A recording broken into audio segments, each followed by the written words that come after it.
आमदार संदीप क्षीरसागर हे मुख्यमंत्र्यांच्या भेटीला आता रवाना झालेत। सह्याद्री अतिथीगृहावर भेटीसाठी संदीप क्षीरसागर हे दाखल झाल्याचं कळतंय। त्यामुळे संदीप क्षीरसागर आणि मुख्यमंत्री देवेंद्र फडणवीस यांच्या भेटीमध्ये आता नेमक्या काय घडामोडी घडतात, ही भेट नेमकी कशासाठी आहे, ज्या प्रकारे सध्या बीड जिल्ह्याची राज्यभर चर्चा सध्या सुरू आहे आणि बीड जिल्ह्यातील सरपंच मसारूचे सरपंच संतोष देशमुख यांच्या हत्या प्रकरणात सुरुवातीपासूनच केंद्रस्थानी असून ज्यांच्यावरती आरोप केले गेले ते वाल्मिक कराड यांनी आत्मसमर्पण केले आणि त्यानंतर आता बीडचे आमदार संदीप क्षीरसागर हे मुख्यमंत्र्यांच्या भेटीला दाखल झालेत।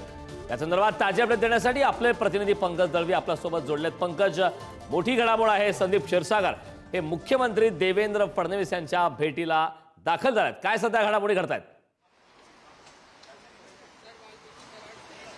बीडचे आमदार आहेत संदीप क्षीरसागर, ते देवेंद्र फडणवीस यांच्या भेटीसाठी सह्याद्री अतिथीगृहावरती पोहोचलेले आहेत। खरं तर आज दिवसभर ज्या पद्धतीने नाट्यमय घडामोडी घडलेल्या आहेत, सगळ्यात आधी वाल्मिक कराड यांनी CID समोर आत्मसमर्पण केलं, त्याच्यानंतर त्याचे कार्यकर्ते तिथे पोहोचले होते, त्यांना मेसेज कोणी दिला, काळ्या काचेच्या गाडीतनं वाल्मिक कराड तिकडे कसे पोहोचले, यंत्रणांना याची माहिती नव्हती का, अशा अनेक प्रश्न जे आहेत ते माध्यमांवरती उपस्थित केले। आणि त्याचवेळी बीडचे सुरेश धस हे सुद्धा मुख्यमंत्री देवेंद्र फडणवीस यांच्या भेटीसाठी सह्याद्री अतिथीगृहामध्ये येणार आहेत। त्यांनी शस्त्र परवाना असेल किंवा इतर गोष्टींवरती बीडमध्ये कशा पद्धतीने गुंडगिरी वाढते या पद्धतीनं थेट सरकारमधील एका मंत्र्यांवरती धनंजय मुंडे यांच्यावरती आरोप केले होते, टीका केली होती, धनंजय मुंडेंना टार्गेट केलं होतं। त्याच्यानंतर आता त्यांनी मुख्यमंत्री देवेंद्र फडणवीस यांची भेट घेणार आहेत।